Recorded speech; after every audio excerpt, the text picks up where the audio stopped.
He stole her. The president said those three words today aboard Air Force One on the way back from golfing in Scotland. That's a matter of fact. He stole her. What he meant by those words is open to interpretation. And because the he refers to his former friend, sex predator Jeffrey Epstein, and the her is one of many underage women Epstein allegedly victimized, the president's words today also invite scrutiny. They're part of his new explanation for why he broke off a long and some say warm friendship with Epstein, which the president first rolled out yesterday. He did it with Britain's prime minister right next to him, sitting expressionless while he weighed in on the sex offender he wishes people would stop talking about so much, and Ghislaine Maxwell, Epstein's accomplice in the recruiting, grooming, and trafficking of underage young women as virtual sex slaves, an obscene number of them. 3 weeks ago yesterday, in the memo that touched off this current uproar, the Justice Department estimated the number of Epstein's victims at more than 1,000. Keep that in mind as you listen to the president. I wouldn't talk because he did something that was inappropriate. The question that, of course, raised is what was inappropriate? Did then citizen Trump, for example, get wind of Epstein's inappropriate contact with minors? After all, he did tell New York Magazine back in 2002, quote, "It is even said he likes beautiful women as much as I do, and many of them are on the younger side." Is that the kind of inappropriate he means? Because that would certainly put someone beyond the pale for most people. Actually, no. Was it that he merely came to believe that his old pal was, quote, being a creep, as a White House statement phrased last week? Because again, it would be totally understandable for anyone to be put off by even a hint of that. Except no, it wasn't that kind of inappropriate either by the president's lights, not even the kind of inappropriate we were previously led to believe caused the falling out, namely Epstein outbidding him for a piece of Palm Beach property, which might be considered beyond the pale in some circles. But it wasn't that either. No. Here is why the president said he broke it off with the creepy, possibly property poaching, sex offending victimizer of allegedly more than 1,000 human beings. He hired help. And I said, don't ever do that again. He stole people that work for me. I said, don't ever do that again. He did it again. And I threw him out of the place. So the truth is, according to the president, Jeffrey Epstein poached employees. A well-known bridge too far for any sex offender. The president, though, left out the sex offender part. And he did the same today, even when prompted. You said yesterday your falling out with Jeffrey Epstein was over him taking some of the workers from your business. But your administration in the past, you threw him out because he was a creep. So can you explain that discrepancy? Well, maybe they're the same thing, sort of a little bit of the same thing. But no, he took people that worked for me, and I told him don't do it anymore, and he did it. And I said, stay the hell out of here. Again, the president could have mentioned something about why he considered Jeffrey Epstein a creep, perhaps even the crimes he pleaded guilty to and the many more he was charged with before he died.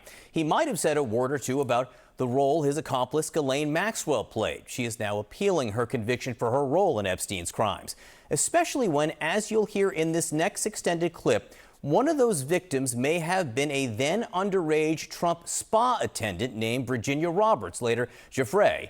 She said she was recruited by Maxwell, then forced by her and Epstein to have sex with a series of famous men, including, she said, Britain's Prince Andrew, which he denies. In 2021, the two settled her civil lawsuit against him in the matter out of court. Miss Giuffre died by suicide in April. The president did not mention that today. Epstein has a certain reputation, obviously.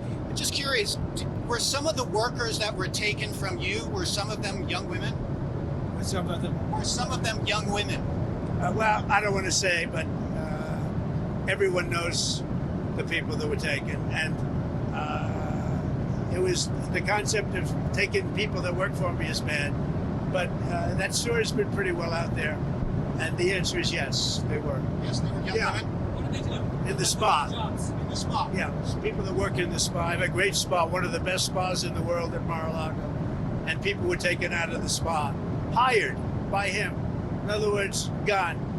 And other people would come and complain, this guy is taking people from the spa. I didn't know that. And then when I heard about it, I told him, I said, listen, we don't want you taking our people, whether it was spa or not spa. I don't want him taking people. And he was fine, and then not too long after that, he did it again, and I said, out of here. Mr. President, did one of those stolen person. Does that include Virginia Giuffre? I don't know. I think she worked at the spa. I think so. I think that was one of the people. Yeah. He stole her. And by the way, she had no complaints about us, as you know. So. There is that sentence, he stole her, which, if it doesn't say enough already, also speaks loudly by omission. He says nothing about what happened to her, only what happened to him. To the president's way of thinking, if his words are to be believed, that was Jeffrey Epstein's cardinal sin, taking something, in this case, a human being who belonged to him. He stole her. Now, setting that aside for a moment, this new justification for the breakup raises questions as well about the timeline for this all. Giuffre fell into Epstein's orbit in 2000, yet 2 years later, in that New York Magazine piece in which he talked about Epstein liking young women, the president also called him a terrific guy and a lot of fun to be with. A year after that, he was, according to Wall Street Journal, sending Epstein 50th birthday wishes, writing again, according to the Journal, "A pal is a wonderful thing. Happy birthday, and may every day be another wonderful secret." The president both denies sending that and is suing the paper over its reporting. Another year later, in 2004, the two battled over a piece of real estate and reportedly broke ties after that, with no word until yesterday of this new explanation for the falling out and continuing silence about what his old friend did to anyone not named Donald Trump. Meantime, Ghislaine Maxwell is now offering to cooperate and testify before Congress, but with major conditions, including immunity. That's according to a list of her demands sent to the House Oversight Committee by her attorneys. A committee spokesperson today rejected the idea of giving Maxwell immunity.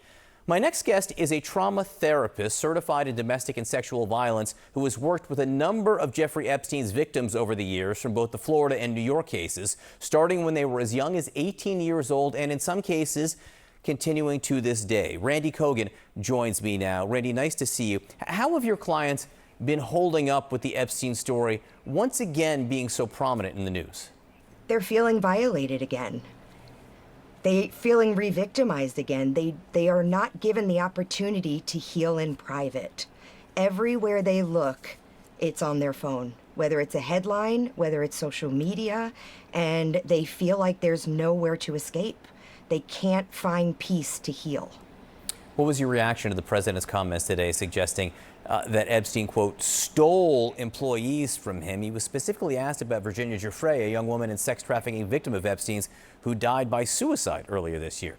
Virginia Giuffre's death really hit a number of the survivors hard because she represented a voice that they didn't have at the time. So it was quite impactful when Virginia took her life. As time went on, they felt like they're being constantly re-victimized over and over again when people are having these conversations that don't revolve around justice, because they don't see how this is justice, how Epstein is back in the news again. What is it all for? And how does it help them? Nobody is humanizing these survivors, and they're constantly suffering emotionally, mentally, every time he is brought up again. How devastating would it be for your patients if Ghislaine Maxwell were to be given a pardon or some kind of other deal? It would emotionally destroy them.